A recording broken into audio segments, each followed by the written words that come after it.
Welcome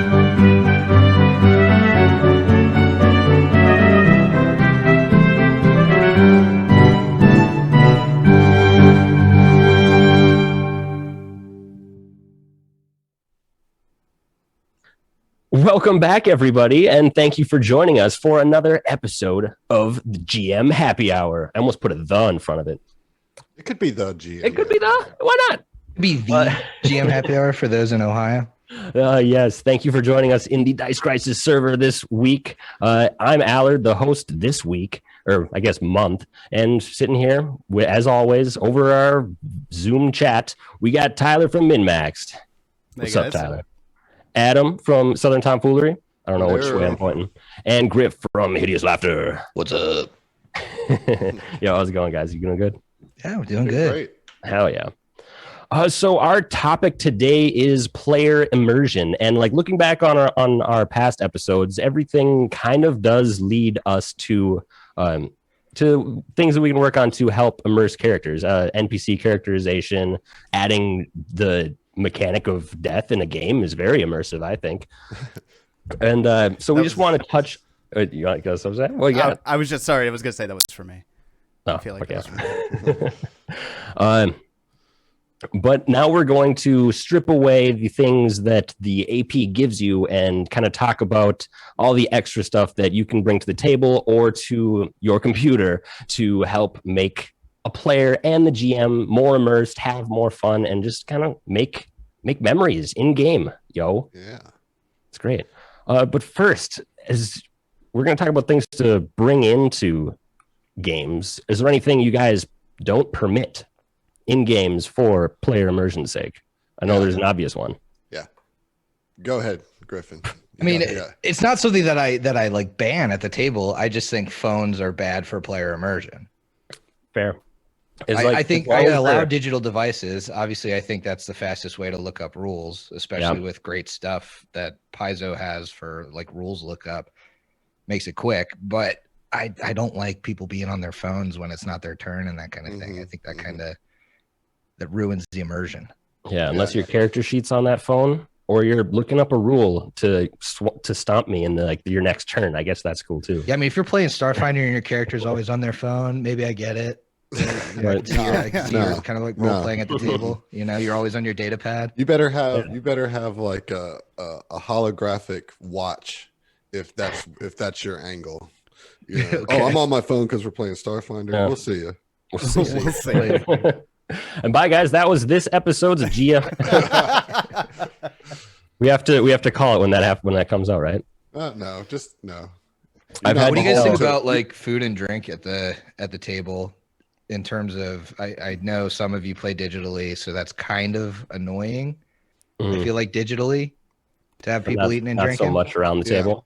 It depends on who you're playing with. I mean, like I know one of my players does not do a lot of talking during RP, depending on what game we're playing. And he has good mic discipline where he mutes himself, but he eats pistachios the entire game. But he's muted his microphone, so I don't care, right? He negates.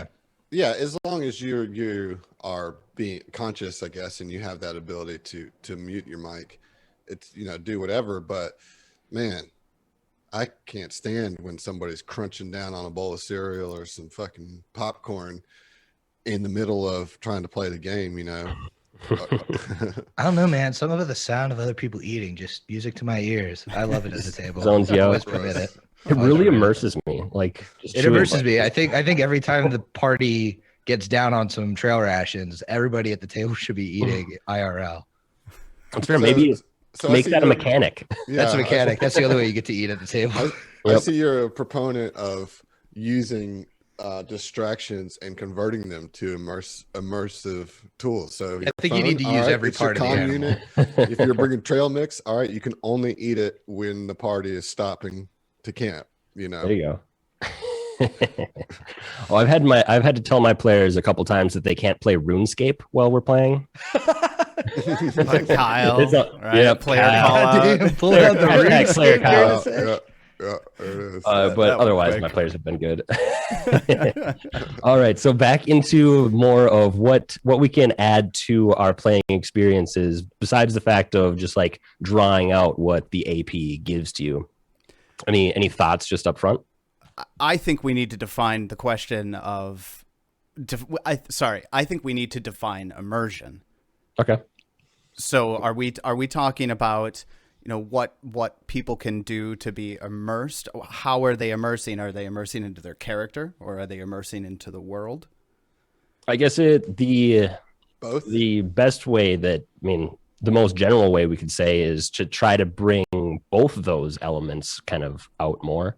I guess as a GM, it's probably maybe a player advice section. We can talk about ways to immerse yourself in your character. But for right now, let's just say, what can the GM bring to help immerse players into the setting or the mood that they're trying to give?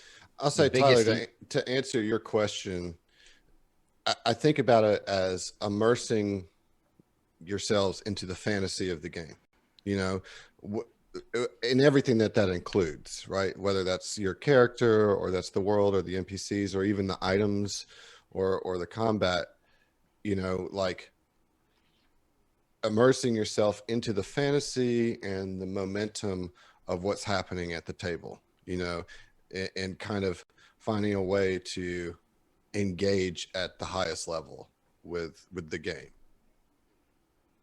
That's how I would define immersion. Right. Yeah. No, good. Then I think the biggest, easiest thing to immerse everybody at the table is music. I think that's super easy to implement, and you can go about that in a million different ways. If it's a home game, I mean, I know a ton of people that curate playlists for their sessions and that kind of thing, and that can be a really fun experience just to do on your own. A lot of people even make playlists that are like songs about their characters and that kind of thing, which can help immerse you in your character. But I think playing music during the session just allows everybody to get into the vibe. You can pretty easily find some nice ambiance for whatever setting you're trying to evoke, whether it's something creepy or something.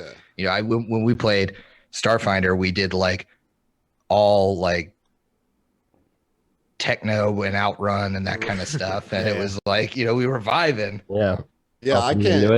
I can't imagine playing a game without music being a part of it. I mean, as y'all know, I'm a musician as well, and so music is just in the fabric of my existence. And so like it's so important to me, the music and finding the right music to set the mood and the vibe. And I've done that on all the online games and all my home games too. I mean, it's just part of it, Right.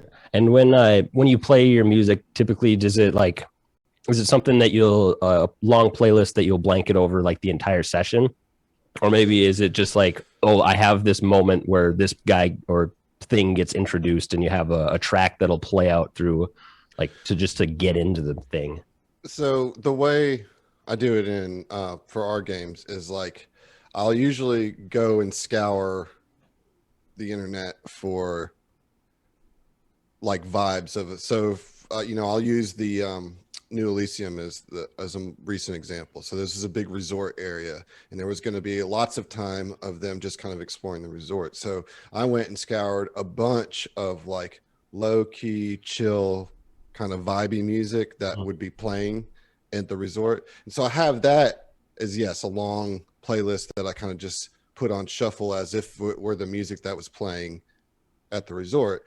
And then I have like another playlist that is combat music, that's like in a folder that I can select those as I see fit, or if it's just kind of like a mob that there's not a lot of dramatic attention to it, I'll put that on shuffle. But then there are particular events, whether it be flashbacks or big narrative moments in the story where I will find like a specific track. And like I'll even like measure out the time and try to get my pacing right and the delivery to like hit as the music swells and that kind of stuff. Now you can do a lot in editing on a podcast to make that happen, make it sound all natural, but even in the non-recorded games, that's really something that like I try to focus on, elevating those big scenes in the game with a specific track. So you called out the podcast. Do you guys all play music on your podcasts live, like while you're playing, or do you add it in, or do you do a mixture where you're like playing it live to immerse the crew and then you go back and like actually professionally layer it in post? That's how I do it, you know. Yeah, so we don't record the music track that's going on in our game, and then I'll go back and add it. Yeah, I definitely have 2 Spotify playlists that I just typed in. I have spooky instrumental music and fantasy battle music, and I just loop those while we're playing, and then I go in and add different music. Nice. Pretty lazy, kind of relaxed. I have a vibe that we're never gonna deviate. I have 2 modes, 2 vibes that I like to bring to the table. I either want you guys to be scared or fighting. For us, part of the way we do our own personal immersion at my table is I don't play anything that tracks over the whole table. Everybody has their own music that they listen to during the session to keep them in the vibe of their characters. So, like, for example, David plays the sad clown. He'll listen to his own like sad orchestral music and what have you. His own sad orchestral music. Ted listens to well, honestly, the playlist he always listens to, right, to keep his mode. But I let them do whatever they need to do to be immersed in their own way at the table.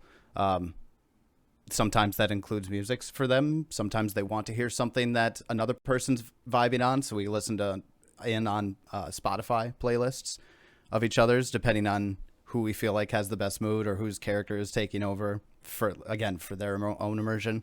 Mm-hmm. Podcast editing, David has creative control over that. That's the one difference I have from you guys. Is I get to focus on a game and he gets to focus on editing. Yeah. That'd be nice. That'd be cool. For us, because we're all around the table, so we're not apart. We play all of our music that's going to be in the episode live. Nice. So it's its own track. We react to it. It gets the audience can react to it. I have a question about that vibe it gives. When you're editing, I imagine you have to cut the music. The music's its own track, right? Yep. Mm-hmm. And so if you got to cut out a chunk of, across the board, so you're not just muting one track, you're going to end up having to cut a piece of that music too, right? Yep. I mean, so you just crossfade the two. Yep. Generally, what you can do is like you'll have the entirety of the track that has the whole recorded session, mm-hmm. and so you can make your little cuts the entire way, then just erase everything in the music track and drag it. So mm-hmm. I do that for like sections that I know that there's, I know we were on like the traveling soundtrack of Sirenscape for this long, and here's where it ends and here's where it started. I cut all the middle and then just drag it across. So there's no like transitional cut. Gotcha. If there's if Steve does a drop or something, because he runs the music during our sessions, mm-hmm. I'll cut to before the drop and then I'll crossfade it, and then I'll crossfade after if I have to. Word. And that process is known as non-destructive editing for all you guys out there. Use Reaper. You gotta love it. Yeah, I do love Reaper. So music, obvious, it's something innately that has just control over people's moods. Something else besides music that we like to do, I have some not rope lights, just like LED lights going around on the room, just nice color mood lighting. I was just about to say that because we only just started bringing. I have these nice ring lights in here that are multicolor, and they're usually just for like in here when I'm streaming stuff. Mm-hmm. But we've moved them into the game room now during our sessions because we had an ice combat where everybody's on the ice, and we had everything like in whites and blues, and everybody was kind of shrouded in those colors, and it really added a lot to the session. I was genuinely surprised by how much it added just by adding like an ambient lighting. Oh yeah. So what are some ways that our viewers and listeners can do that without having to buy a professional light rig? I think what you do a lot of times, and I've done this before I had the lighting and stuff, if you buy a couple of those either real or fake, like the tea candles, and if you have a dimmer, dim it. If you don't have a dimmer, if you have enough candles, you can turn the light off. Right. And so for creepy things, you can definitely do kind of a candlelit feel, which is really immersive too. I think it works a lot better if you have a digital table because that's backlit. But we used to do, before we had all that, when we drew the maps, we used to just, from a chandelier in my kitchen, we had a flashlight that hung from its strap down onto the map, and then we had the candles all around. Nice. That's awesome.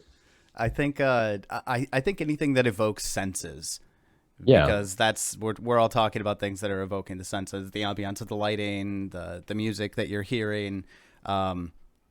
Snacks taste is harder to do. If you can do some sort of themed snack, that's really cool. I have had one opportunity to do that. Yeah. In the game. Yeah. What was the snack?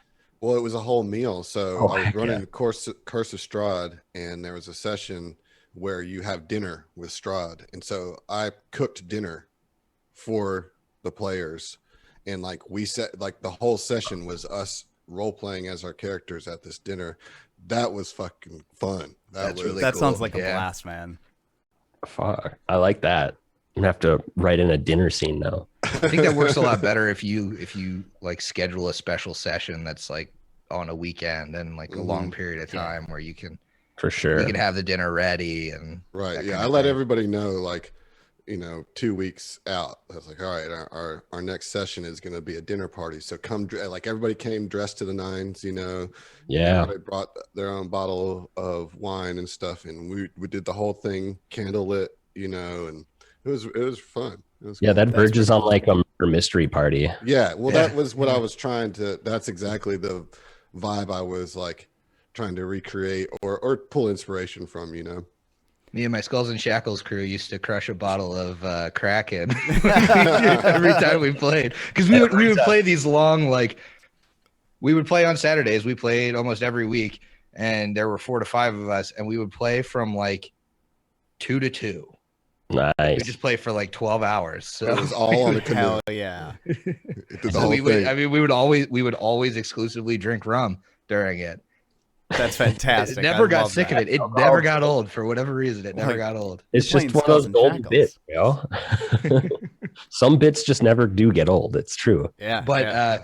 but that bit me when my GM ran us through a drinking game in game and made me drink for the drinks. Oh, yeah.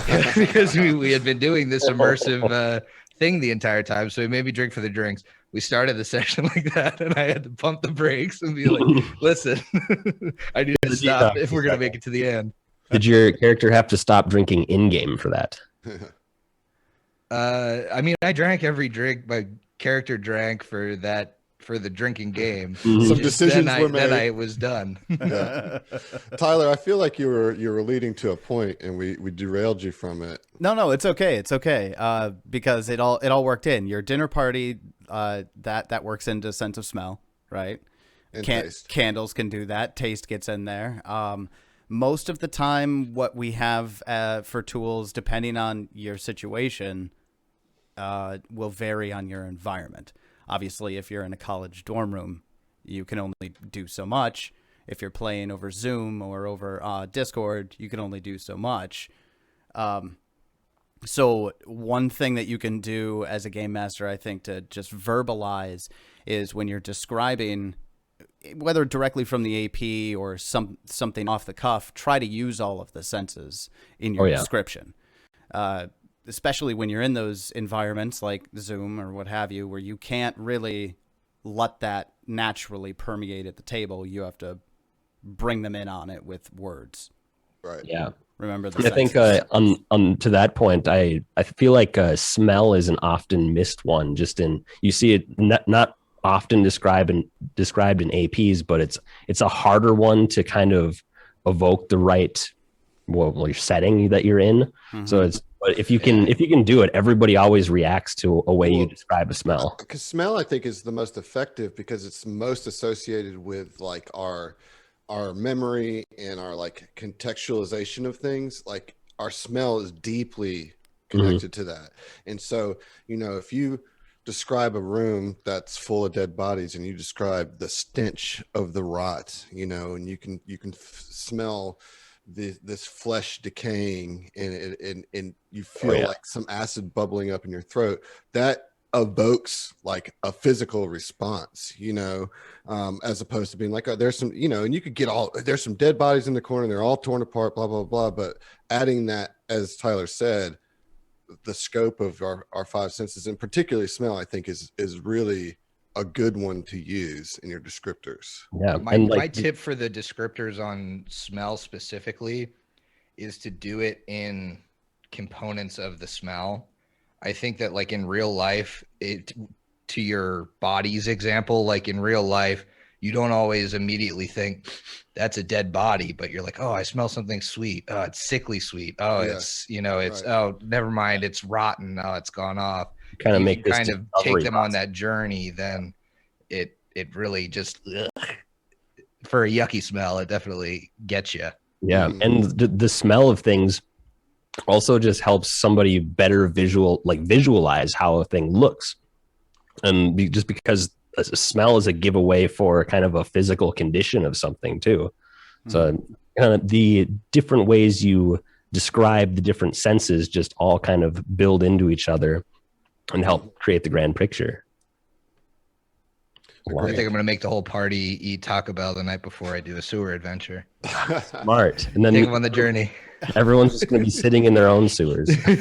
Really immerse you in this air. It's funny. While I shut the windows. I always like doing Google searches on our topics the week before we start, because I just want to get an idea of what people out there are talking about this particular topic. One of the stories that I saw was a guy was taking his party through a sewer crawl, and they only had one magical light, so he turned off all the lights, threw up a flashlight that they all had to share throughout the entirety. And then because they were in a tight sewer, they could only actually talk directly to the person either in front of or behind them. And then they had to daisy chain the message down through the party. So that was that was really deep, and that story was really interesting. Yeah. And that kind of leads into something that I had found when I was researching our topic just before this. And it seems like things that really help players immerse themselves in the setting and everything is more often than not, or maybe it's something that kind of comes up maybe a little more sparsely, but has a bigger impact, is getting players to interact with each other more and more. It becomes more immersive than just everybody taking turns interacting with the GM's NPCs when they're all like trying to figure out something together. Like holding a flashlight together is just going to help immerse them further. Mm-hmm. And to that point, even you can, one of the most powerful tools that we have as GMs is just to ask them a question, right? If you find your table having a conversation about the situation out of character, just ask the question, well, what does, so-and-so, their character, think about this? Mm-hmm. And then, how would they phrase this? How would they feel about this? Those little questions, just to prod them into thinking about it from their character's perspective, can help that too. Yeah. Yeah. Just little hints to guide that train of thought to the character's perspective. Yeah. Mm-hmm. I like that. Mm-hmm. All right.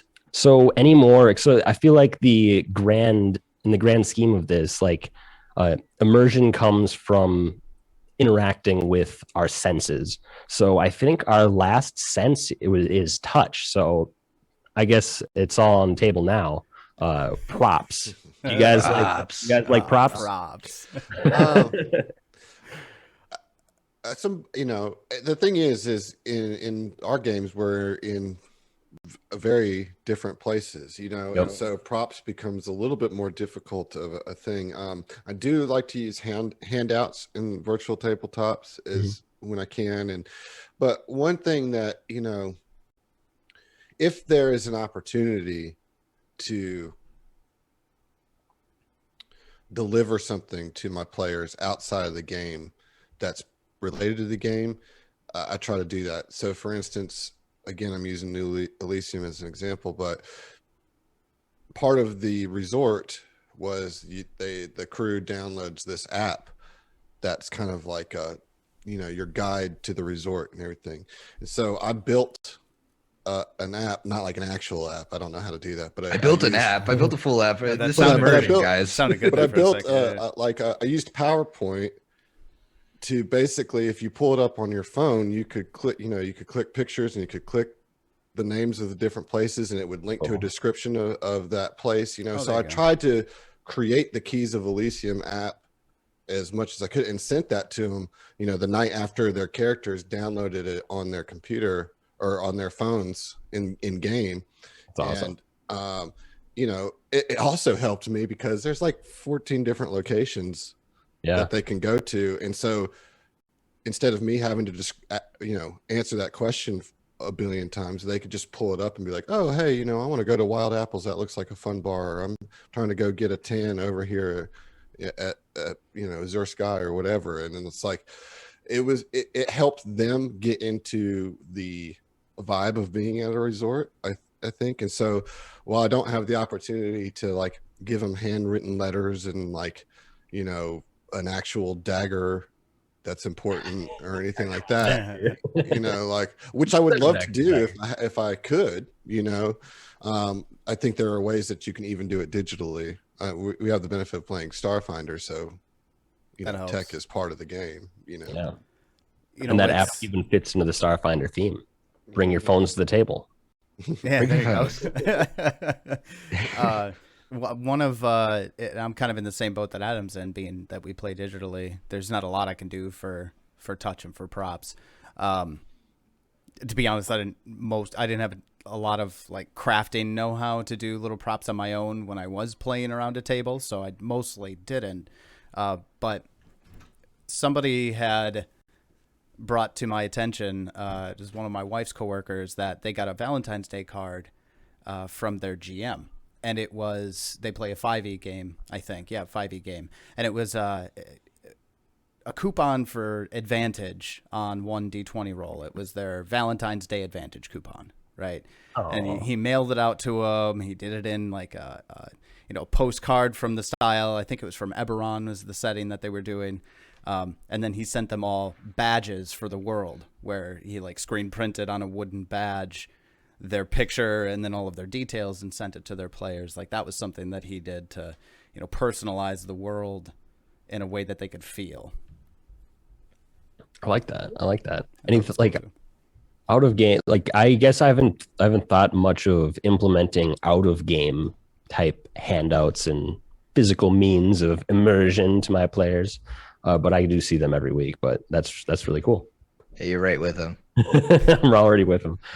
I've definitely, I've fallen off on my handouts, I guess, since in book one, I had a few different handouts. I made them when they start the tournament of the Golden Goblin in book one. There's like a little contract that I actually printed out and made them sign. But other than that, I've kind of fallen off that wagon. You pick and choose your battles. Right. Yeah. Yeah. What are you gonna let slide? Yeah. I mean, usually the physical props fall first. Absolutely. Yep. I mean, you got to make sure that the bones of the game are there. The physical props are the sprinkles on top. I mean, the physical hero deck's been huge for my crew. Oh yeah. It's let me do like real hero readings, which are gonna come up in Curse of the Crimson Throne. Nice. I'm excited for. Nice. But I think for us at my table, something that's been really big for immersion is we, between my group, have a couple of 3D printers and we all play together. So the monsters and the characters minis, we print all of those, we paint those. They're special. Mm-hmm. And I think you're really fighting a boss monster when it's printed and painted and on, like I just bop it on the table, when it's not a chess pawn. Right, exactly. That's true, man. Yeah, well, it's not just a black circle and right. So I think that really helps to immerse us in the game. I've been doing notes and stuff. I did Lorimore's initial journal and that kind of thing. But I find when you get handouts like that physically, it's really cool to do the like coffee stain paper and like have it written out, and we got a nice handwriting thing, so I don't have to do it myself, which looks terrible because my handwriting sucks. So those kind of things I think are really cool, not only for the player to be able to read the exposition, but also for them to like put in their journal like one of the things that really gets Emily from my show into her character in our Return of the Ring Lords game is actually taking the notes, because she has like a nice notebook for her character, and that notebook has come up in the game so many times. It's it's like our character's lifeline, because like things about our backstory are getting messed up. Gotcha. And so like the notebook is like the most valuable thing we have. And so it's really cool, like when she brings stuff up from like her actual physical journal, and it's super plot relevant and it's necessary for us to have, because she'll take a note and our GM will be like, well, that's not what these people remember. Yeah. Like what's in your notebook isn't what they remember, because your time's getting messed with. And so it's really cool to have. And I'm really glad we have a player that like takes the notes for that campaign specifically. I was just going to say, for that campaign specifically, that's very, very cool. That's very cool. I ran Return for a while. I don't think we got past book 3 right before all the time shenanigans start coming into play. But I hear it gets really nuts after that. It's very nuts, and it's really, really cool. And that's super immersive for a character to have that. Another thing your players do, Griff, from time to time, is they dress up. Yeah, they do. Their characters, you know. I think that's something. I mean, if we're kind of sliding a little bit into the player advice here, which it sounds like we are, maybe. I was going to segue it into that after that your last remarks. So yeah, let's dive into kind of the more player advice side of it. My players love cosplay. It definitely gets them into it. They love dressing up like their characters, especially around Halloween. Heck yeah. Definitely. I mean, my players they haven't cosplayed yet, but we'll see what happens. Something that I kicked off and they agreed to every session. After the session, I have them do a journal entry, and they've chosen to do it either in character or out of character. I feel like everybody's in character at this point, but I've definitely think that it's helped them kind of maintain their character and their immersion into it. I like that. So they take a journal entry after every session. Yeah, after every session, and it's either like, I think Kyle tends to write his in person. I know Michael has Elion do it a little bit more like bullet point style. I'm pretty sure Eli does his just like as an in person kind of diary entry. Yeah, I think, you know, if we're talking player advice here, taking notes like that and investing in the story as much as the GM, like that's going to help immerse you into the story. You know, like I think it's oftentimes GMs get expected to be the one that's kind of holding all the story together, and I'll remind you what your characters know at the appropriate times or whatever, you know, like, okay, well, if you remember at this point, this so and so happened, and you know, your character is not as much of a space cadet as you are, so they would know this, you know. But like I think taking notes can assuage a lot of that, you know. If at least one person in the group is taking good notes, that's awesome. But like I think I love the idea of journaling, because that just it locks it in after the session, you know. Oh yeah. I think usually the barrier to entry of the note taking for the players in the group is that you have one really good note taker, right? Mm-hmm. And so everybody else thinks, well, I don't really have to take notes. What I think would benefit everybody is your notes don't have to be as detailed as the good note taker. Everybody has one in their group. They're meticulous. They take the best. Okay, I do not have a good note. Everybody that has a good note taker. I think Kyle's been working on it. He's been getting better, I think. But I think what's more valuable is that everybody should take notes about what their character's reaction is to what's happening.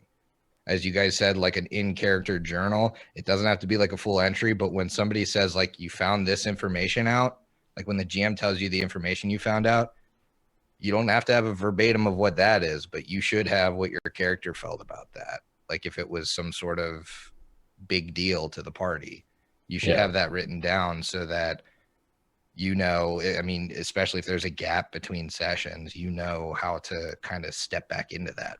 Yeah. A reminder of how your character feels. Right. And a lot of things that you can do, like getting into your character, is a lot of depends on the person, right? For some people, you could build a playlist of what your character kind of has feelings wise, like, you know, a playlist. If your character existed now, what would they listen to, right? Yeah. Then you listen to that leading up into the game. Journaling in character, that's always great too. A lot of times I like to, when people are writing their backstories for their characters for new people and they're trying to figure out how to flesh it out, I say write how your character reacts to the 3 biggest events in their childhood. Not like, you know, they go on adventures and do these grand things in their backstories, like this kind of a pet peeve of some GMs. Like, you're level 1, you can't go to be slaying dragons in your backstory. But, you know, 3 major events from your childhood, which can be as simple as, like, you know, first date with the neighbor's farm girl, and, you know, the festival dance, and then the time that, you know, so and so got sent to war. Or it can be really complicated, like court politics and that sort of thing. Kind of helps identify what your character sees as major events in their lives, as well as how they react to those major events, can help you build sort of a foundation before you start fleshing into that character from the point the story starts going on. Yeah, I definitely think that just in general, kind of writing a scene that your character was a part of just helps you identify with that character a lot more when you can kind of plot out how they react to situations. Yeah, I mean, so obviously digging into your character is great advice for building your character. And that certainly helps you get immersed, but what are some other ways that players can help with immersion for the table? You know, are there some things that players can do to assist the GM or the rest of the table that in the moment, you know, kind of helps bring everybody in? I think there's a big one. If you're crafty or have some sort of artistic talent, like, there's a huge thing you can do to immerse everybody in it, and it's create something that is indicative of your party or is indicative of the characters. If you're an artist, you know, drawing your own character and the other people's characters really helps them visualize these kind of somewhat intangible mindscape things. Well, it canonizes some things, you know? And I think, I mean, but it doesn't have to be art. If you're really good at music, I mean, Tyler, you have David, like, you guys have a theme song that is custom to you. Adam, you're great at music. You have a theme song that is custom to each different session that you run. That's really cool. That's almost walkout music, right? Right. For the party. Like, if you're crafty, like, we have Emily and Haley in my group that, like, knit stuff and, like, they've made, like, little stuffed versions of the characters. It's really cool. It's really fun. And I think it's really immersive to have that kind of thing at the table. Granted, not everybody can be super crafty, but, like, if you're in a group and you have those kind of skills, that's really cool for you to do for your group. Yeah, I want to expound on that a little, because even if it's not artistic, you know, it doesn't have to be a drawing or a piece of music or, you know, a short story if you're a writer or anything like that. If you, let's say you have skills in the kitchen, right, and you're a very good cook, make a meal for each of the characters, or make a meal that represents, you know, the different courses represents the different characters. That's basically contributing your passion into the table in whatever way that it applies, can really, really bring the table together, which then brings immersion, especially if whatever you're bringing is tailored to the story or to the party.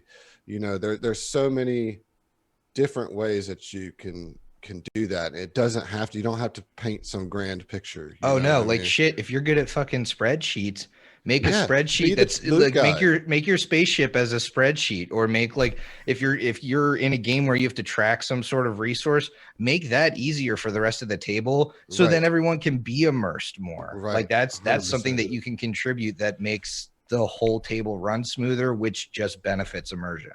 Right. Absolutely. Like, don't think that your skills are not wanted or not applicable to making the table better. And it's just about expressing your passion through the game, because the game, the hobby opens itself to that. You can layer all sorts of things on it, whatever you want. That's the beauty of it. You can layer whatever you want on top of the base game, because at the end of the day, it's collaborative storytelling. Anything that enriches that is worth doing, you know?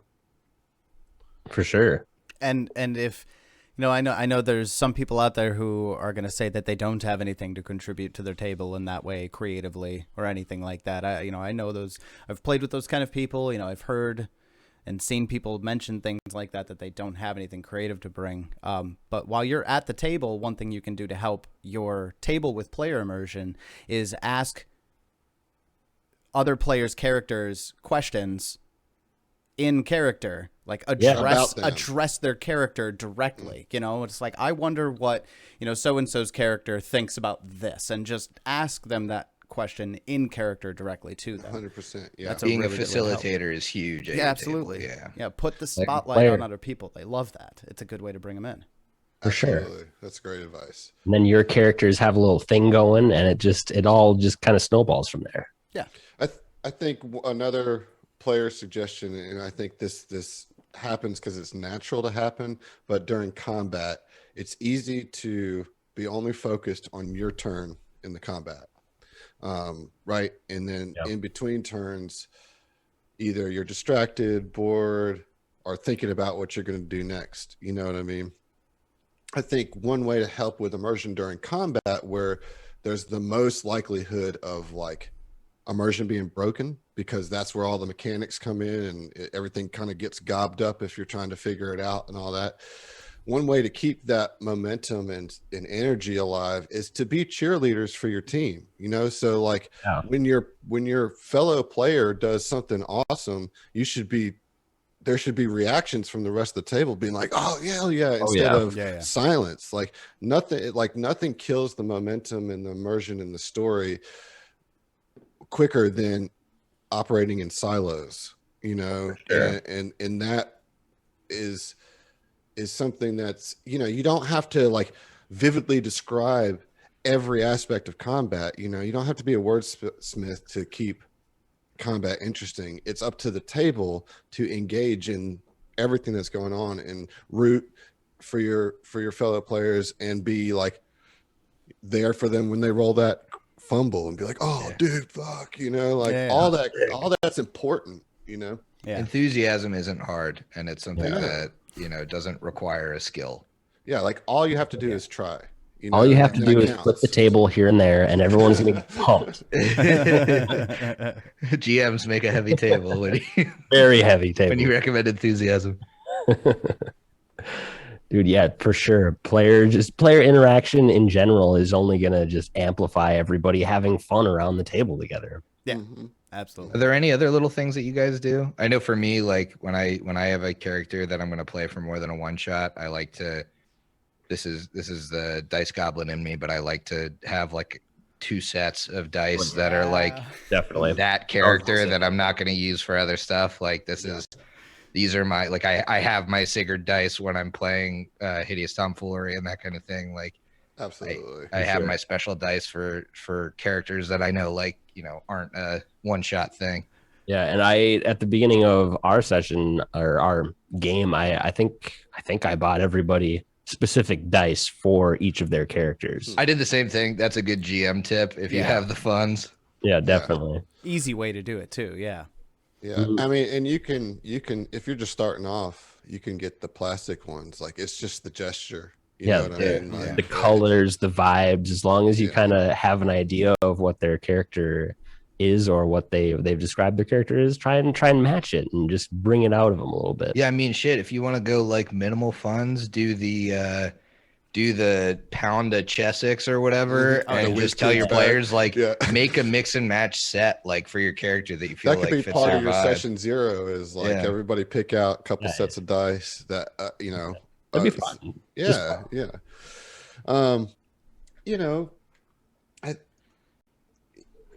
You had just said something, Griffin, and now I lost it that I was going to respond to. Oh no. Anything else you do to help your player immersion? Yes, I have a particular. I have a particular buzz that I'll do for each each character that I'm playing. Like there's usually a certain combination for each player, right? Like you can imagine how Weldy, it's a much different situation. I feel you. When I'm GMing for sure, and then like when I'm playing somebody like Doc Brand in my other game that I'm playing, to where that is usually just like a little bit of sipping whiskey just to keep the kind of sarcastic New Yorker going, Oh, so you pair what you're drinking with your characters that you're playing. Yeah. I like that. I actually did when I got to play Pavlos. That one character trait that I kept like emphasizing was that he like every time he drank whiskey, he did the Pharasma swirl with it. And so I was doing that at the table because I just sipped whiskey for that session and was doing that too. I don't make a huge habit of limiting what I'm drinking to like what my character would drink, but I really like the idea. I've kind of done something similar before. I like that. It's funny that's what I forgot. But, that's. Well, I figure. That's the name of the game, right? Right. Anything you can do to get yourself in that headspace for sure. Yeah. Well, you guys have. I think one of the biggest things for me when I'm doing a character is I like to have a couple of catchphrases that I think we may have talked about this when we talked about doing like immersive NPCs or whatever. Yeah. But I like to have that when I have a character as well. Just like a couple of things I know I can rattle off and I'll get into the voice better. Mm-hmm. Yep. I definitely, when you're playing Norbert, I was starting to get that vibe. I was like, yes, he's got something that he can always pull himself back into. Yep. In that kind of that's exactly alien-ish accent. An anchor phrase, Mm-hmm. Yeah. What's the word for and filler word? Filler word. If you can come up with a filler phrase for when they're trying to come up with things, that's really helpful too, because it allows you to stay in character while you're still thinking about something as a player. That I like doing too. Yeah, and people have made careers off of flavorful filler words, like Mr. Samuel L. Jackson, the most famous filler word of all time being motherfucker. Right. You don't need to or ah when you have that just between every sliding that in your cadence. Yeah. And I don't know. It's weird because I feel like swears in general can kind of be that filler link that can keep a rambling thought on for a little too long. Yeah. But let's not maybe get into all the swearing and stuff. But I was gonna say, like, I like when swears are more telling that you're thinking about something than ums and uhs. Like if you're really thinking hard about something and you're fuck. Yeah. Then it really brings me into I hear that. Like that you just can't think of it. Shit that's around the corners. God damn it. It with a nice emotion. Yeah, when the GM starts rattling off a bunch of curse words, they're really struggling to get it together, You know what? I've only ever done this once, and it was for a character that I did when I was maybe like 19, but I came up with random ass words that they considered swears from his own home community. Okay. And it was like Wixpizzle and some random shit from a hermit gnome community. And It was all nonsense. But I had it written down on a piece of paper, and I would just substitute swears for those like they were swear words. That was kind of fun to do. Yeah. What was your motherfucker? Do you remember? Yeah. What was your motherfucker? It was Whizsnickle. Whizsnickle. Yeah. Snickle. Yeah. It was the one that says badass Whizsnickle on. Oh man. Well, I mean, is it that time? We're a little shy of an hour. We're a little shy. But we do have a lot of listener questions, so we can spend some time on that.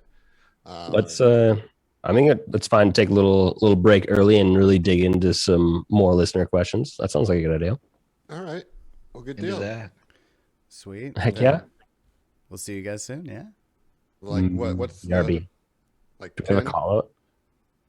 Like what? What? Like how long? Give these people Oh, time and when to be back. what do you guys want? 10 minutes? Yeah, it's like 7:35. 10 minutes. 5 minutes? 7:35 7:35. It has been said. It has been spoken. Central Standard See you Time. then. All right. We'll talk to you guys soon. Peace. Hello, everybody. Welcome back. I hope your drinks are topped off and nice and frothy as we get into our segment called Listener Questions. Adam, I liked it. Wow. That was great. Let's keep that. what do we got going today? All right. Well, Eli started us off today, and he did some great work pinning questions. So thank you, Eli, for your assistance on these. So we'll start with his first question, which is, what's your favorite thing a player has brought to the table for immersion? Also, what's your pet peeve immersion breaker and how to deal with that? So that's 2 questions for the price of 1, Eli.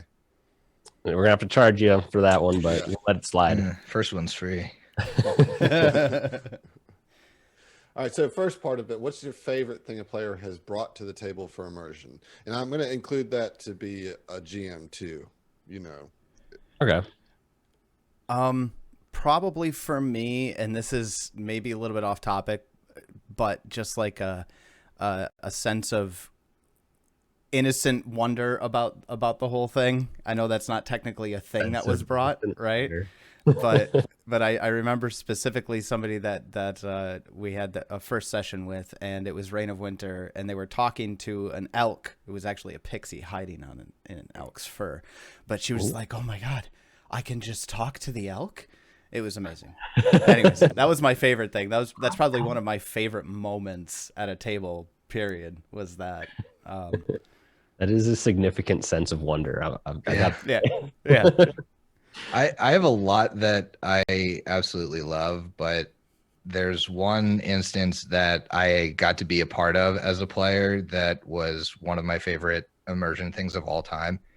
And it was when me and my Skulls and Shackles group, after the session, all sat down with the other side of the map and figured out what our Jolly Roger was going to look like.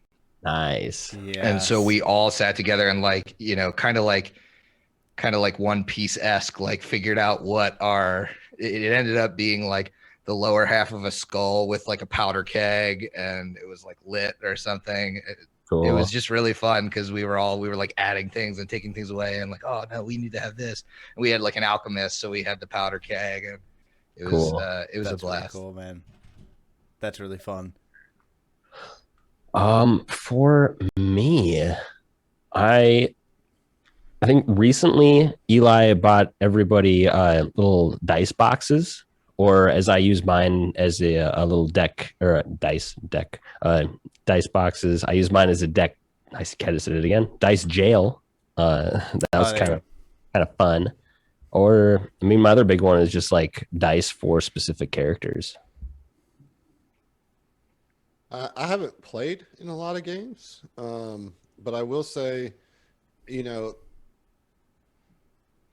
because music is important to me, that I can think of a specific instance where the music like really elevated a moment for me as a player, and that's when Zach was running us through Curse of Strahd, and you know, we were at the point where you meet Strahd for dinner in this game, you know, and so like when you come in there, he's like playing an organ, and you know, Zach went and got like a really good version of Toccata and Fugue, which is da-na-na, da-na-na-na-na, right? But like got like a real performance of that on a real pipe organ, you know what I mean? And while that may seem like on the nose, there was something really powerful about like stepping into that room, and he had that music cued like perfectly to like when he revealed it on the map and he started talking about this was the first time that we had like really met Strahd, and it just comes in and you just automatically have that feeling that's associated with that song, you know. It's like, oh shit, it's on the nose like, for a reason. Yeah like and it it really like elevated that, because that's a 9-minute piece. Okay, so like most of us are only familiar with the kind of first few bars of it, and like the first motif, right? But like it like gets incredibly intense and incredibly dark, and like I was gonna say there's a couple like swells in there that are just like and so like he did kind of pace his delivery out to hit those those big like kind of rising moments. It was really awesome. And then he happened right after that, my player played the violin. That was one of the things that my player kind of character trait or whatever, and he had a piece. He knew that I was going to want to play music with Strahd. Like he knew me as a player well enough to have a piece of music queued up that was an organ and violin duet. That, damn, real that's like slick. slow, somber piece, Nice. And like it was. I mean, but you had goosebumps. he knew how to get me because he Sure. hit those music vibes hard. You got me like when you had proposed and we all signed off on the idea of Hideous Tomfoolery. You got me good with the theme song when you sent us all the theme song that you wrote, and like we were all making our characters, and it had that like driving like boom, boom, boom. Yeah, like I was like, oh fuck beat. yeah, this is it. Starship Troopers. Ready. Yeah. And like the one that I sent you, I think it's the only time you hear it on the show is the first episode, but the one I sent you also had that like the swarm. Yeah, the swarm voice. Oh. Like giving like a little like we're coming, we have evolved, and all this kind of like, dude. When I dropped that, y'all should. The whole chat just went fucking crazy. They're like, "Oh, we are doing this. We're doing this on now." I'm immersed right now. I'm fully immersed. Fully immersed. I'm gonna call my doctor in 4 hours. I'm so immersed. Oh, this immersion. That's awesome. Oh man. Another thing I thought about, on the same kind of side as music, our buddy Andrew is a fantastic musician, and when he's come and played with us, he plays a bard who will play his own little ditties when he inspires and courage and stuff like that, and that's always extra fun, and players can interact with it and stuff. So, player advice: just hire a musician to come play a bard at your table. Yeah, there you go. No big deal. It works. It works. If you have money, you can always commission all of these things for immersion if you want to. Yeah, sure. That's a good point. Did everybody get a chance to answer their favorite thing? Because there's the second part of this question here. Yeah, we do I was have to just get to gonna the say, pet peeve. I was just gonna say like phones, right? Yeah, I think that's like I don't like when there's side conversation at my table. I think that bothers me more than phones when it's like side out of game conversation. Mm-hmm. Yeah, that's true. That's true because that's the difference between somebody removing themselves from the game and then two people actively like fighting, like disrupting the table. Yeah, right. For sure. And maybe there are some people who get into groups and just want to like hang out and kind of play at the same time, but for me that definitely is an immersion breaker. I think that's the tightrope walk I have to walk with our home games, is that our home games are very much like this is what we do when we hang out, and so a lot of times that kind of stuff happens because that's the context of the game. Mm-hmm. Definitely. All right. Well, let's move on to the next question. Bipolar asked a question that's very similar to it. So, what's your favorite way that you've helped with player immersion, and what's the one that backfired on you the most? I like the second half of that. Have you guys ever tried to do something that you thought would be immersive that ended up just blowing up in your face and being like really awkward or didn't land? Or are you all as perfect as I am, and everything that you've tried to do is just just kidding, by the way. Yeah. I'll say I think I had like a timed combat, which I thought was going to put like a sense of dread on everything, but I set the time limit too high. So everyone was like, we have forever to do this. We don't need to prepare. Why did my character feel any sense of urgency? Exactly. So that's kind of a little backfire. They're just like, yeah, we don't need to prepare or anything. Let's just do it. We got so much time. Go ahead. I was just gonna say, I think for mine would be we had a camping trip planned, we were all going to do a Saturday, like all night session around a campfire that we kept up. And we were all super excited for it. And we got rained out really badly. That sucks. So what I had planned as this like spooky in the woods, horror mystery thing ended up turning out into us all cramping into, we didn't have anything bigger than a 2-person tent. So there's 5 of us cramped into a 2-person tent trying to roll around this. It was awful. It just was one of the worst experiences. Now, on the flip side, I've had a chance to actually do a camping game before, and with the right environment, they're fucking great. Like, that's some solid immersion if you're doing like a horror forest setting around a campfire. It's beautiful. That's like 10 Candles is, I swear, it's just a game that is played. The rules of the game are around the immersion. Like the fucking 10 Candles is like the immersion and the creepiness of it, but the rules are around that. I love that. I just remembered I bought that game online like months ago and it hasn't shown up. Holy shit. Anyway. Did they at least give you the digital copy?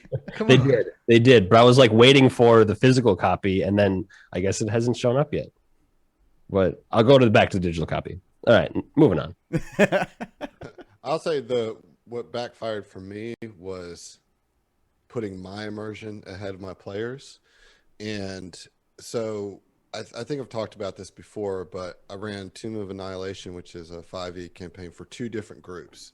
And one kind of had like more of an evil slant and one kind of had more of a good slant, although that all ended up being gray by the end of it. But I got the idea about halfway through both campaigns. I was like, oh, it would be so cool if these 2 parties actually existed in the same universe and they met up at, and I made that happen. And like, at first it was really cool. Like we did this super session, 2 sessions where we had 9 players going through this like big epic dungeon battle, with a cult or something like that. Wow. But then like trying to move it on from there, like trying to separate the 9 players back into different groups is what we tried. It's like, well, maybe I would want to go on into the tomb for this reason, and well, I've changed my mind and now I want to go on for this reason, and like kind of having this mixing up the party, which I thought would be really cool for world building and everything like that. What I failed to consider is that, well, Group A worked because all 5 of those people had the same schedule. And Group B worked because all 4 of them had the same schedule. When you try to mix parts of Group B with Group A, the schedules didn't work. And it was too awkward to force each other's group's history on each other, And so all the like rapport and build up kind of got muddied. And we ended up not finishing that campaign for either group. So that, it's one of those things where I was like, I think this is going to be super immersive and super cool. And it ended up just not working at all, That's definitely a lot to pull off. And it does. I think that it's still a cool idea.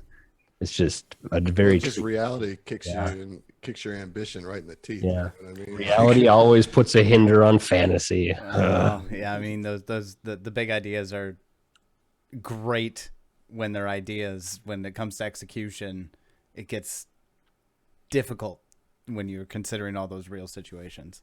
Obviously scheduling, but even like mixing those personalities, like you said, the past histories. Yeah. When I was a young GM, I thought it would be very immersive to tailor a lot of the loot in an adventure specifically to my group.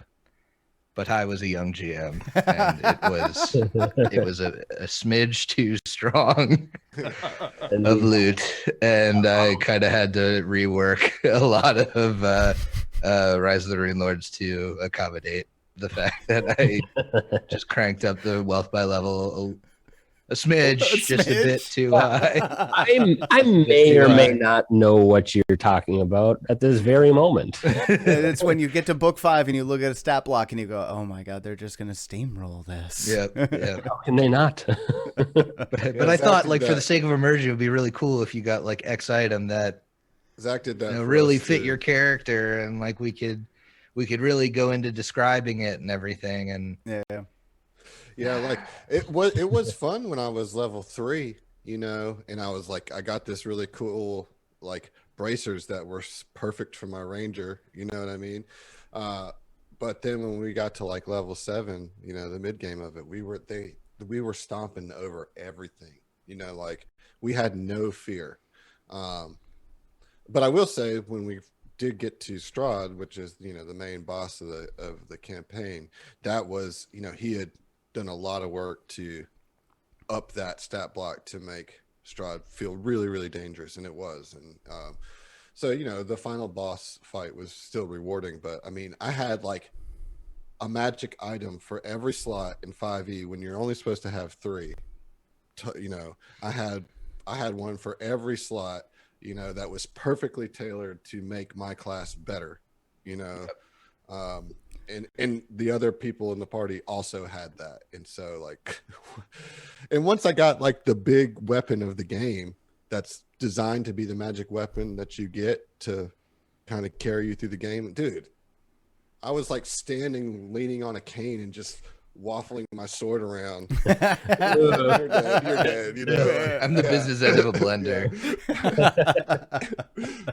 See, and now when you're talking about as a GM giving your players, you know, items to tailor the experience, I mean, that gets difficult. If you get a chance, we don't talk about the mechanics of that. Most of this is system agnostic when we have these conversations, but find a magic item that's written into the books that's of equivalent wealth by level and swap it out. Don't give it to them as well, right? Oh yeah. I'm aware now. I also made this mistake of, I had 3 players, so I made a not a GM run NPC, but an NPC that I was going to allow them to run that was perfect for, you know, healing the party and everything. And what they just tanked the immersion by using him to like trigger traps and shit. And so I was like, all right, this is the last nice thing I give you. They used him as like a summon. Yeah, they basically used it like a summoned creature. I'm like, I have a little agency. I made this guy. Like, I'm not gonna let you just Wayne, be like, I need you to go around the corner, Wayne. He stopped. This squishy healer is not gonna go in the door first. There's a trap right there. Oh, God. He's not going to walk into Malfeshnakor's jaws, man. It's just not fair. All right, I'm going to move on to the next question. What you say, fellas? Yeah. Yeah. All right, so from Sir Newt, this is a good question, Newt. Sometimes sessions get interrupted midway through, and sometimes even during a tense situation.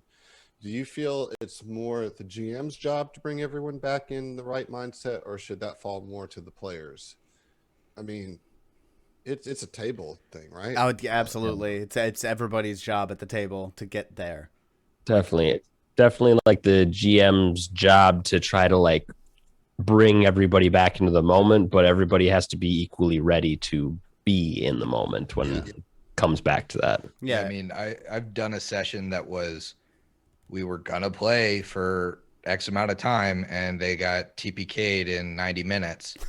And like all built a new character, and I had to bring them all back in, and we played for like 2 more hours. Hey guys, let's play Fall of Plaguestone. Yeah, Fall of Plaguestone. Yeah, that's what classic it was. story. Okay. Classic story. Classic story. And like that was difficult because I had to just be like, this is the second time this has happened. Fucking module. It's like, not me. It's I the module. I can't come up with so many reasons for you to like come into the story. Can we all just like agree that you are another like caravan or something that comes into town? We've hopped to a parallel universe where the exact same thing is happening with slightly Shadow different. Plaguestone. Shadow Plaguestone. Oh man. Oh, that module, dude. Oh. That was really difficult, and I did feel like that was a time where it wasn't necessarily the whole table could get back into it. Like I kind of had to bring them back into it. Yeah. We're all new characters. Yeah. And I mean, Definitely a tough sometimes spot. maybe you can't get back into it that night, depending on what the severity of the interruption was. You know, if somebody calls and says, "Hey, my sister was in a car wreck," we're not going to be able to have that the rest of that session. when Yeah. somebody calls, say, my sister, she just called and asked me for money again. Like, all right, let's. Hey, do you just need to vent about your sister for a second? Cool. What's going on with your Yeah, sister? what's It's going on one with your thing sister? after another. One Do we thing need after to- another. Yeah, do we need to The third get session on your her sister's for called. sister? Yeah. Oh man, I actually heard Newt's question in a different way. I heard what happens when you get to the end of your allotted session time and you're not to the end of what you had planned. How do you pick back up the next night, like the next session? Like, of course, time's difficult, but if you set out a hard, like, guys, I can't go later than 10 or 11 o'clock tonight, and you reach that time and it's time to finish up, wrap it, and you're not at that wrapping point. How do you bring it back in? It's definitely a difficult thing. I think it falls onto having just a good recap at that point, and everybody kind of be willing to follow that ride along and work to be back in the mindsets of their characters. Yeah, Our it's group's weird. super into recaps. I mean, like, I actively try to leave my players in that exact situation. Adam's like, this sounds familiar. cliffhangers. Well, yeah, but like, I mean, that's 8 times out of 10, that's where I'm trying to leave them. And but my goal in that is, I mean, I did that before we were recording, like my goal in that is not to like bait the listener, although it does help. It certainly does. It helps. Like, it's to bait the players and to keep them immersed in the story for the whole week.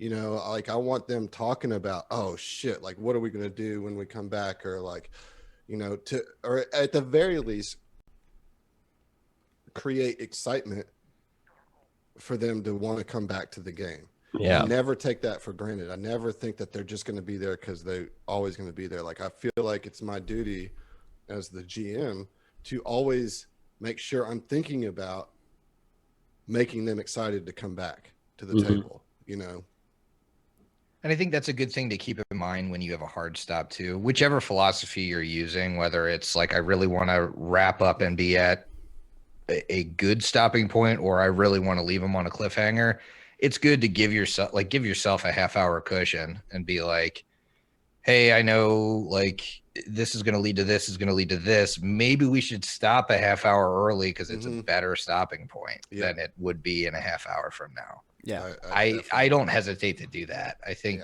that's call. totally. Maybe if you're only playing for like an hour and a half, don't end it a half hour early. But if you're doing like a 4-hour session normally, it's okay to have a 3.5 hour session if you can end it the way that you want to really keep the energy for the next session. I think it's worth the half hour. I would I would agree. Yeah, For sure. and always assume that whatever you got planned is going to take longer than you think it is. Like always, like at always least an does. hour or two, right? well, Never assume. Tell them 20-minute adventure, And then and they then force plan them for through an 5 hour. hours. Yeah, But then the players realize that they can skip kind of a whole kind of NPC interaction encounter by just sprinting. They can do that. Oh God, I had no joke recently, and this will be spoilers at some point, but we just had a situation where one of my players evaded an entire encounter because he did the math. He could move with one action, cast a spell at this creature with his next turn, spend all 3 actions moving, and then repeat that 2-turn cycle, and he could beat this monster just by over attrition. Right. I think that's the best way to fight a news. I mean, it was a mindless creature, so I couldn't argue with him. And I was like, yeah, sure. All right. There goes that, 45-minute encounter. Let's just go ahead and move on. Right. yeah. I mean, sometimes you just got to be prepared for that. You call it, or you make them suffer through that? No, I called They it. picked I that called route. it. I was like, what I made him do is Like, no, I need to stretch this 45 minutes. So Listen, I need this content. I didn't prep anything after this. you know what I made him do? I made him roll out everything.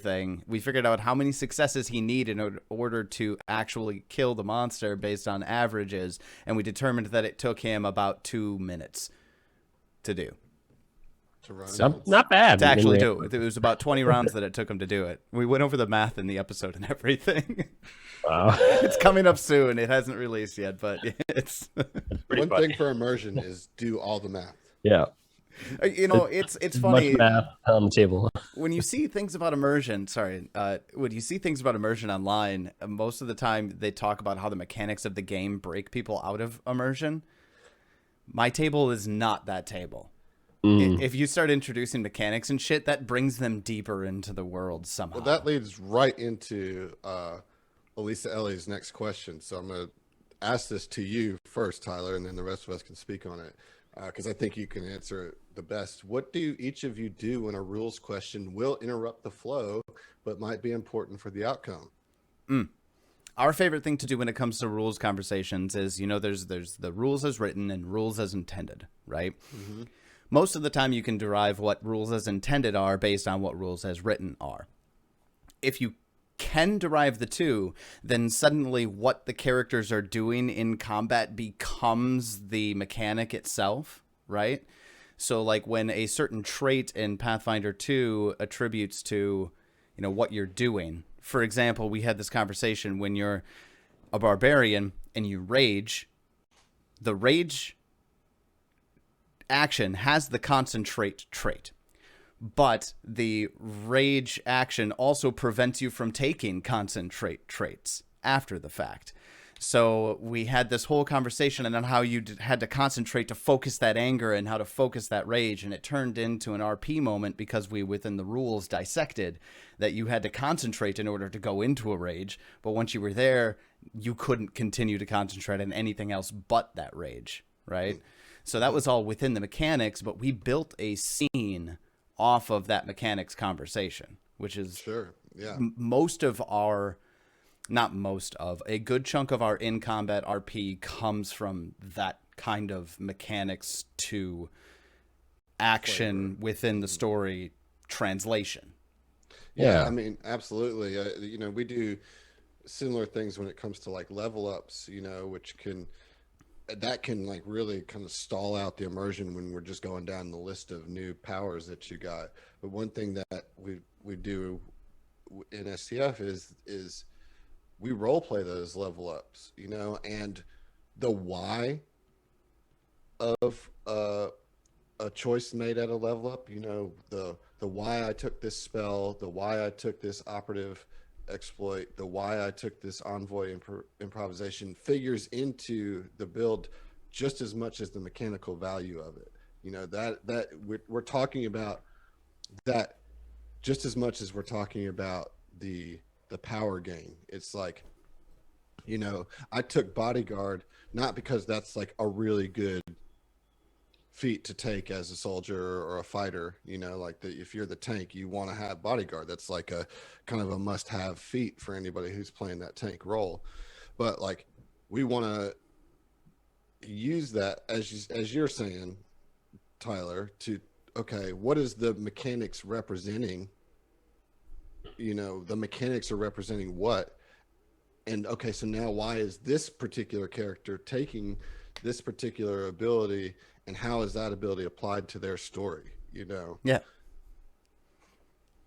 I like doing that. with rules is just kind of this, you know, a similar thing. It's a way to make the rules immersive. You know. Yeah. I would like to make a little like analogy on kind of a comparison on how I see that.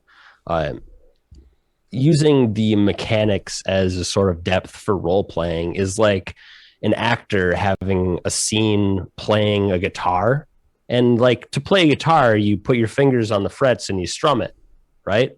But if the actor goes into the details and like figures out the chords or like the solo of the song, it's just going to make that scene even more deep and realistic to an audience or to the other people involved in it. I took this question a little bit of a different way, in that I think, to me, what's being asked is, how do you keep like looking up rules and discussing rules from bogging down the game in terms of immersion, not necessarily applying it to the role play, but like those times when we're not all perfect and we need to like go into the book like and hardcore looking at you have to like hardcore look stuff up. Right. And I think that's just kind of the nature of the game. Yeah. It's just any of these games with tons and tons of rules are not going to be able to be fully memorized. And when something's really like character alteringly important, yes, I think we need to look it up in that second. I don't think we can wait. Word. When it's something that's like the difference between you doing X damage and Y damage because of Z, and it's like not a huge differential, those times, in order to keep the game flowing, I'll usually just err on the side of the player benefit and move on, because that doesn't get argument, and it Right. it lets you move on, and it stops from that immersion breaking thing. So that's how I handle it. I agree with everything you guys are saying about how you can like build the mechanics into the characters and into the actions and role play in order to make the mechanics immersive. But I think for this specific one, a lot of sticking points my group tends to have is just like a weird occultist thing. We need to like read how this works, and we need to agree on how this works, because you just like, this is the first time this has come up ever. Absolutely. So A weird occultist thing. That yeah. sounds like Sounds like a player call out. Yeah, Yeah, you know, Player call out. I will say, like, from a GM standpoint, I know we've been really knocking on phones recently, but being in a digital interface for me recently has really spoiled me in the extent of I will, in those moments where the rules are called into question, I demand everybody's attention and have everybody look it up. Yep. Right? Because everybody will look it up in a different fashion. Some people will Google search it. Some people will go through Reddit. Some will go to Nethys, Easy Tools, whatever they're using to look up the rules for this instance. And then we talk about it. We make a decision as a table, and then we move on. Yeah. Use your players for that resource, because it is bungling up for the whole table, not just for the person having the rules difficulty. So solve it as a table. That way everybody will know the next time it comes up. Now we looked this up. It's X, not Y. I love when you have an desired issue like goal this at the to table, and remember. it's like everybody looks it up, and there's like a huge rule debate about it on like the Paizo forums or something. Oh, and you're just like, I love it. and Everybody comes no back designer has weighed in on it. You're just like, well, fuck that. Like, like everybody comes back. Ooh, it seems like there's a lot of debate about this. there's a lot of debate about this one particular thing, Griff. No clear answer here. Yeah, one is rife with a lot of that. Yeah, there's a lot of that. Yeah. It's the rules can stop the flow, but I do think it depends on what the table agreement was at the beginning. If you're wanting to play it by the book, then you're going to have to stop and look up the rules. If your table is wanting to just kind of be like, hey, doesn't matter to us if we get the rules right, then you can breeze past that. I think most tables are some combination, somewhere it lands in between those two, of being like 100% got to get every rule right, and we're just going to hand wave everything. And the thing is, you're playing a game. That's at the end of the day, this is still a game, and all of these games, at least what we're talking about here, these D20 games have 300-page rule books. You know what I mean? Like, there's 300 pages of rules. You're not expected to memorize every single word of a rule book. Now you should be pretty familiar with your class and their abilities and probably the basics of combat and stuff like that, but you don't have to memorize every spell. But shit, you get to that point where you finally get a 5th level spell, you're like, oh, this does some complex stuff. Well, I need to do some cross references and what exactly this does. So okay. This changes tense 6 times in the. I'm gonna compound on that, Adam. I like the point that you're making there, because there is the balance, right? Immersion and mechanics are generally kind of, when you're measuring a table as to how they play the game, you can generally scale them between, that scale between those two things. I think picking the right game system can help for that a lot too, right? I mean, I think as that we all GM Paizo products, that our tables tend towards, and an overarching statement here, but we tend towards being a little crunchier when it comes to the rules. We like to be rules adherent. You know, they're there for a reason. They make sense. But there are other systems out there that if you don't like that crunch or you feel like it gets in the way of immersion, there are absolutely other games that will do what you want better, right? And I think that's always something worth looking at. You know, if you've got a group of if you've got a table of people and you've decided on what type of game you want to play, and you were going to play, you know, Pathfinder, but then after a conversation you decide, oh, Call of Cthulhu is better. Let's go play Call of Cthulhu instead, right? Right. There's kind of a unspoken agreement at my table that I will, this is a player tip, at least if you play with me. If you get really excited about something and we look up the rules and it's like it like completely does not work the way you expected, sometimes I will bend the rules just once for something cool to happen, but you have to know that we're going to play it how it works in the book in the future. I almost think that like knowing and adhering to the rules is better for players, just because I, as a GM, will bend rules more in my players' favor. But I might bend some other rules, and if a player can get me on a rule, I have to adhere to it. Then I will be spiteful and call them on every rule they fuck up. Bada bing! You've just started a war of attrition. To me, again, I think, you know, to your point, Tyler, I guess it's very dependent on your personality and what you want out of the game. But for me, like, the rules help me with an immersion into the world because they give physics to the world. You know, they give like a stability and continuity to like, this is what people in this world can do, you know? And so this guy who tries to jump off a bridge is going to have to face the same difficulties and threats that I do when I jump off a bridge, you know, and I want that to be consistent, you know, like I want to know that when I swing a sword, every time that sword is going to do what I expect it to, and that doesn't change based on, oh, well, this black knight that you're facing, he has this really, the paint that he used on his armor is super black, and so you can't hit him. You know, it's like Vanta black. Yeah, right. It's like it just makes your sword turn into a shadow. You know, which would be a cool thing, actually. Now that I'm thinking about it, it'd be cool.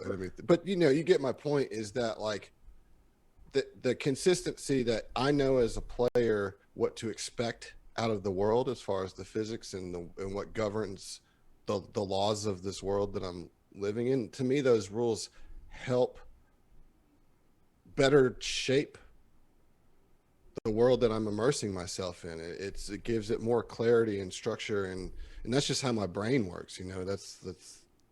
I agree with you to a point, but I think that there are many times that things that GMs run work off of the mantra of like specific beats general. And so there's a lot of times where you will have something in a bestiary that has a weird, unique to it armor property that does do that. And right, so that's why I like to give my players occasional, like, yes, you can slam dunk this creature from like 20 feet up, and like, you know, yes, there's a feat for that or something, but I'm going to let you do it because it's cool as shit, because I know that there are many places where I'm breaking the general rule with things that are in the stat block of monsters, especially as you move to Starfinder and 2E, where they're not necessarily built the same. Like a monster is not built the same as a player. Yeah. And so I kind of toe the line of letting things happen because I know that I'm breaking things in other ways. Yeah, and I get that. I do, but like, I guess for me, like a monster that can do something that's outside what's normally allowed makes that particular ability stand out and give that monster more character, you know, because it's like, oh, shit, you know, this enemy is doing something that shouldn't be able to be done because I have a well-defined idea of what should be, you know, so it makes the magical stuff and the fantastical stuff have like some context for it to be. There's some weight to it. It's like, oh wow, this must be crazy if it can break the action economy or do something else. Right. It's like, okay, I have an understanding about how the foundations of the world is supposed to work, and when I come up with something that can disrupt that, I'm like, oh, this thing is powerful. Like, and it gives this kind of, as you said, I like weight as a description to these abilities. It makes the magic seem magical, or the superpower seem super, because it's breaking the established laws of physics, you know? And you can absolutely do that with your players if there's a scene where you really want them to feel like more powerful than the world should allow, you know? Like, you can't appreciate that in the same way if you don't have the foundational structure below it, you know? And I think for that reason is why we all play Paizo games.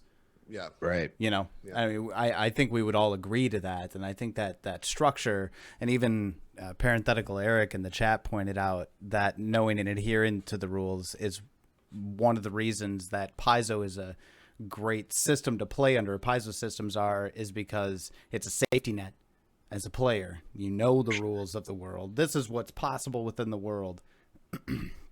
And that's where we run our expectations off of. And I think one of the things that Paizo does really well, this, again, in my opinion, that it makes the mechanics make sense in the world, and they do give texture to the setting itself.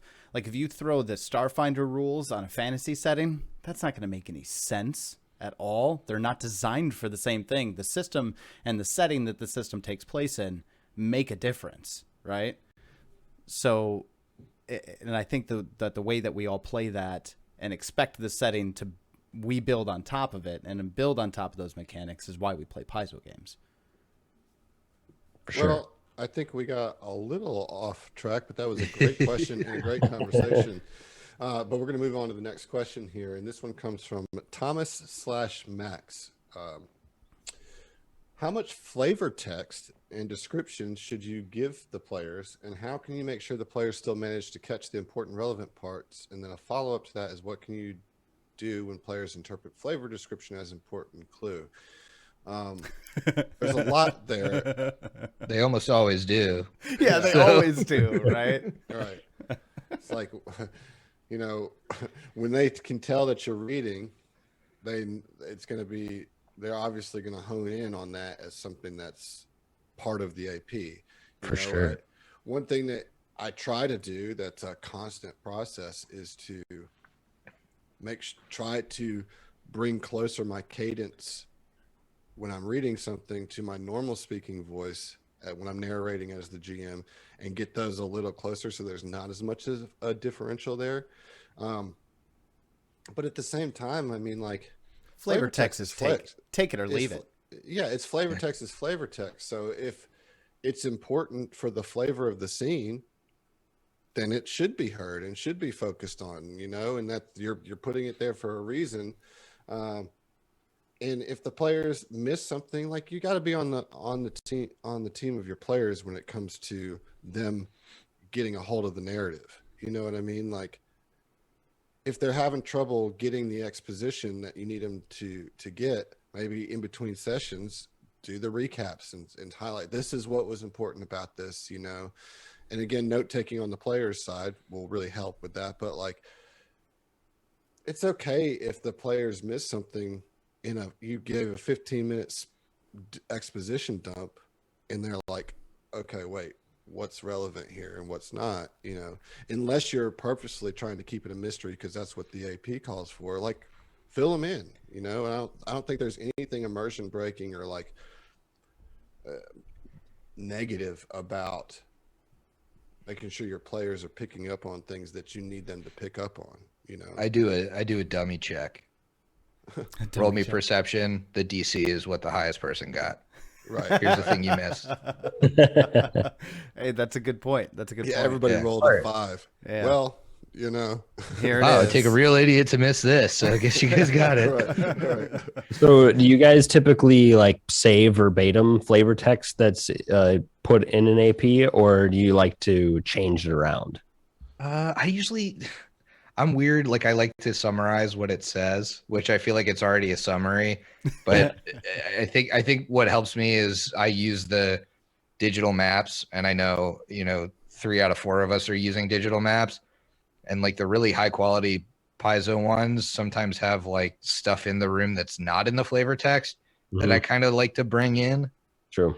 And I think they also don't do a phenomenal job of what we talked about earlier, which is evoking all of the senses. So sometimes I like to, I'll do a little bit less of the actual flavor text in order to also provide a little bit of the rest of the senses for the room. Gotcha. This room has a 20-foot high vaulted ceiling. It's 30 feet deep. It's 10 feet wide. It's made of marble. Like, no, I want the sense. I want the flavor. I want, you're right. They do have a tendency to do that with some of the flavor text. I don't know if this is good advice, but I'm just going to tell y'all that one of the things I do with the written flavor text is sometimes I will incorporate that kind of into what I'm already saying, and I will like purposefully interject like thinking moments on that, so I'll found. Okay, keep them on their toes. Yeah, so like I'll be like, well, so you go into this room and there's 4 tables arranged around a table, which is not how I normally speak, right? Like, I mean, I guess it is, but you know what I'm saying? Like, whatever the flavor text is, it's usually pretty efficient in what it's saying, and it's just like a hard description of the room. And I'll be like, all right, so you walk into the room and there's 4 tables arranged, or there's 4 chairs around this tables, and you see one that's kind of kicked off to the side. So I'm adding that little piece and doing the to kind of make it feel more like it's coming from me organically. It's weird because that's like the only time I'm thinking about my auditory pauses. I'm adding more, forcefully adding them them to take them out. Adam's really using some crutch words in this. What's going on? Said motherfucking 4 times. Why? Using his crutch curse words again. Must be really thinking about what he's trying to say. Wickley Snicket or whatever it was. Oh man! All right, let's go on to another question. What do y'all think? Yeah, that sounds good. Yeah, sure. All right. So this one comes from Kyle. It says, at what point does immersion become a distraction, and how can you avoid that? Whoa. Ooh, that's actually a thinker. That's a spicy question, man. Yeah. It's like I'm having that. Point does immersion become distraction? When the player's character is overtly selfish, and if that innate selfish attitude is actually taking away from the rest of the player's fun, that's when it would take away. Yeah, when the balance of immersion starts to tilt to one person in general. Yeah, absolutely. Sure. The table's there for everyone to have fun. Having to play a selfish character is an interesting thing to attempt to empathize with, right? Mm-hmm. Like putting yourself in the obviously selfish person's feet, or as you perceive an obviously selfish person. But if that actually takes over the entire table, nobody wants that, right? Mm-hmm. Just like the dark edgelord rogue who steals from the party takes away from the entire table, nobody wants that. It's when the dedication to the table, the dedication to the character takes away from the table experience is when immersion is bad. Yeah. I would say another way that immersion is bad is when the candles that you're using to set the mood catch your curtains on fire. And that becomes a major distraction. And one way to avoid that is to not put the candles so close to the curtain, you idiot. Yeah. Stupid. Know how to lay out candles in a room, you immersion breaking dunce. That's oddly specific. Why would you put them there? Who puts candles within 6 inches of curtains? Adam's got that. Okay. Wait, Adam, pan your camera. Are there singed curtains behind you? Curtains. Yeah. No, that's actually never happened to me. Okay. That's good. I'm glad. Sure as hell sounded like it did there for a second. If you want a personal one, is when I'm playing Weldy and I let my immersion become too immersive. Oh yeah. Fair enough. Then I become distracted. Yep. Yeah. We've all been there. Oh man. Oof. I hope that answered your question sincerely and informatively, Kyle. That answer was just for you. Does anybody have any other thoughts, though? I was gonna say seriously? when immersion becomes too tangential, I think we talk about like the initial contract that we all want to go on this adventure together, and I like a good side quest too and that kind of thing. But if for the sake of playing your characters you can't follow the plot, that doesn't necessarily mean that you're playing selfish. I mean, you may as a group be doing that, but I think that's when it kind of gets in the way.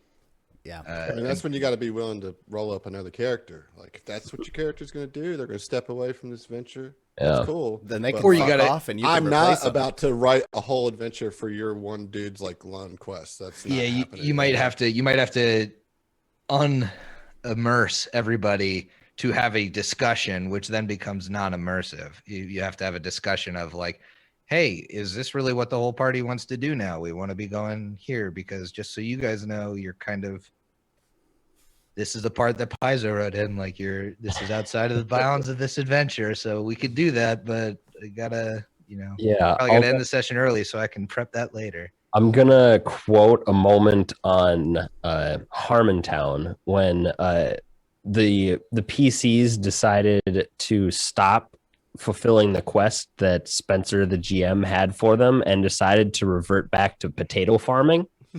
And that though funny in the context of the show, probably broke a lot of people's immersion from the heroing that they were doing previously. Right. Oh man. Yeah. Well, wait, every table's had that talk, right? That Oh, yeah. okay. Are we to the point where we're It is. now ready to jump off to another adventure? Are we ready to tell this plot hook, this storyline, to just F off and play our characters?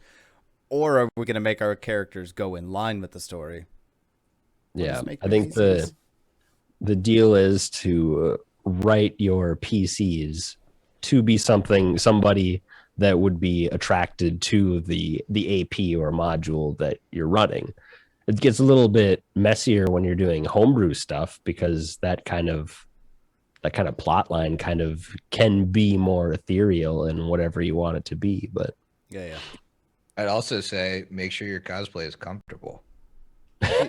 true Because that. that could break immersion real quick if you're constantly like, fuck, these man. pauldrons are ridiculous. This tail Keep just chipping my teeth on them every I day. can't sit with the tail. What am I supposed to do here? I have to stand for this 2-hour fight. Tail is really Big right, beard man. keeps getting in my mouth. Like I can't. Can't drink my beer. I'm a dwarf. A dwarf. I can't even drink beer. This werewolf mask, I can't hear any of you. Fuck off from here. Can you speak up? Oh man. Good question. All right, I like well, that. Next question.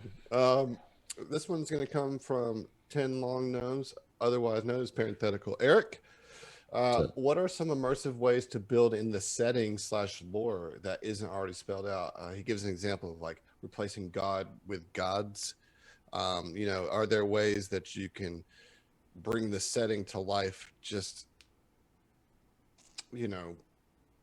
again, outside of like specifically, well, this is magic because it's what my character can do, Mm-hmm. It really depends on the setting. I love the idea of in Starfinder, like having little tidbits of like the news Mhm. that obviously encompasses other areas that the players aren't necessarily interested in, but like because they have what we today would like, they have the infosphere, so it'd be really cool to have like a couple just at the start of a session or something. Oh, hey, here's what you guys are hearing on the news. Here's some stuff that's happening in the background in the Pact Worlds or whatever. That's really I think cool. that'd be I like really that. fun. Yeah, and you see kind of RPG, just video games, kind of doing that in general. Cyberpunk in specific. If you're on an elevator, there's an ad going on in the background usually that is explaining some sort of relevant plot detail.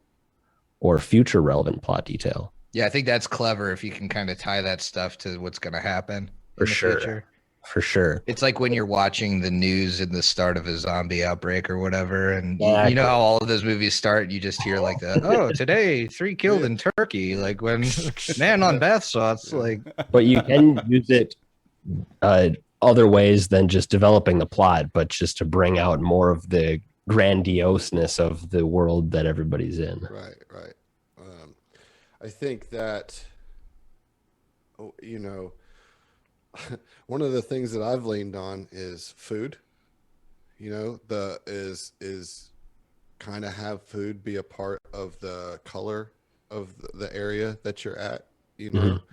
I mean, I've made it a stupid ass joke, and like none of the food that's been in the podcast has been good food. It's just like whale polyps, right? Whale polyps and pickles and eggs. I mean, like I like pickles and eggs, but like a whole buffet of pickles and eggs is gross. But like not to the right buyer, it isn't. But like that the whale polyps thing specifically.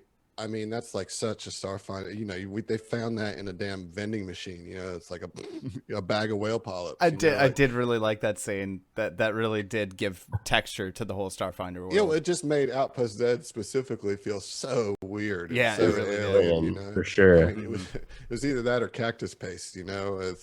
Those were your food options there. So that's a fun way that you can do it. Just like little things, like little details that don't matter, but like hone in on it and make that stand out.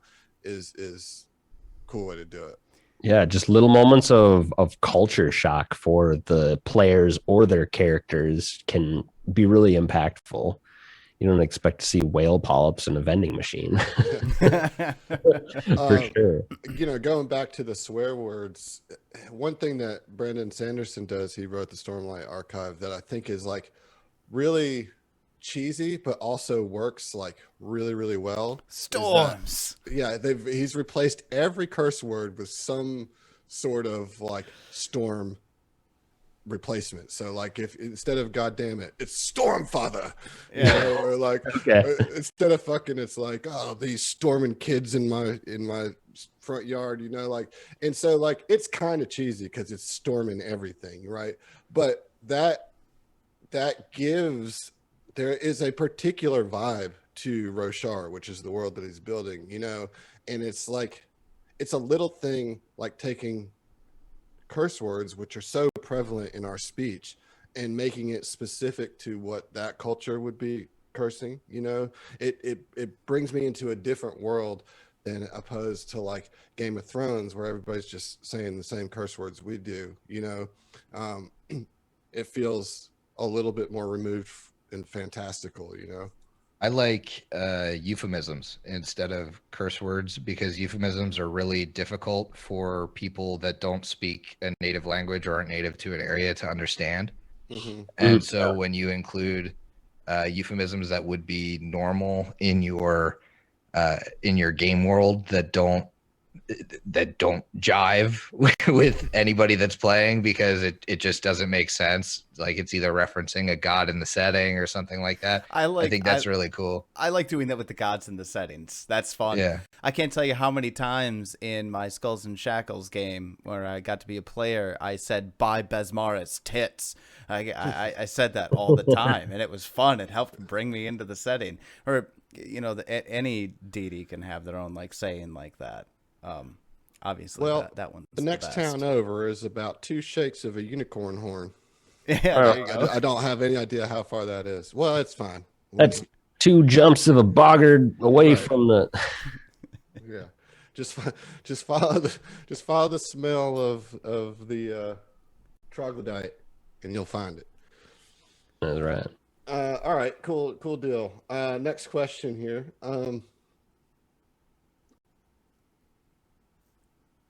This is from Sir Newt. There's only so much a GM can do on their own. How do you ensure player buy-in when it comes to immersion? Session 0, man. Yes. Contract. That's it. Social contract is the answer to that question. Yeah. But also just like, I mean, the GM can only do so much, but the GM can definitely foster a vibe of, hey, we're going to Yeah, and then we're all like gonna get really into this. Like as the GM using the information the players give you about their characters to like come back at them story wise or in game with something that intrigues them or pisses them off or something of the sort. Just engaging with the details the players give you. Okay. Answered. Last question, and this one is a silly one, but because we already answered Jay Pickle's other two questions, I wanted to get a Jay Pickle question in here. The other question was about bringing immersion to the digital landscape. I mean, Tyler and I spoke about that at length. And then Jay Pickle to answer the other question that we're not going to answer right now about NPC immersion. Just go watch the episode on NPC immersion, because we got a whole one on that.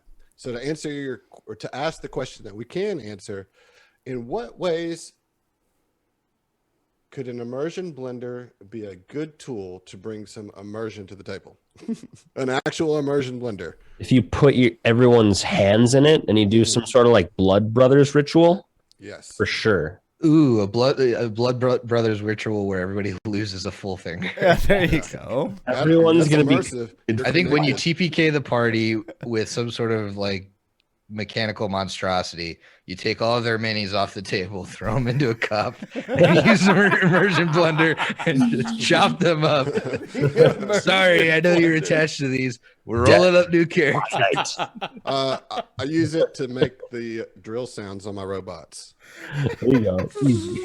You know?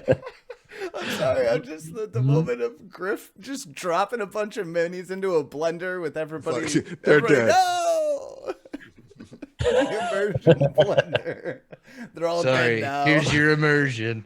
It looks like on this fifth run through of Fall of Plague Stone, we're bringing out the immersion blender once again. If you haven't realized you're in a meat grinder yet, Here, let me give you this visual. Oh man, that's all I got for tonight, Allard. Word. Well, that's it for now, folks. We'll be back at you the second Tuesday of next month with another GM happy hour. Thank you all very much for joining us tonight. And Adam, you want to say it or should I? Well, first I'm gonna say don't forget to stick around for after hours. But Yeah. I'm gonna let you take it. Don't forget to stick around for after hours. We'll see you. There you go. See ya.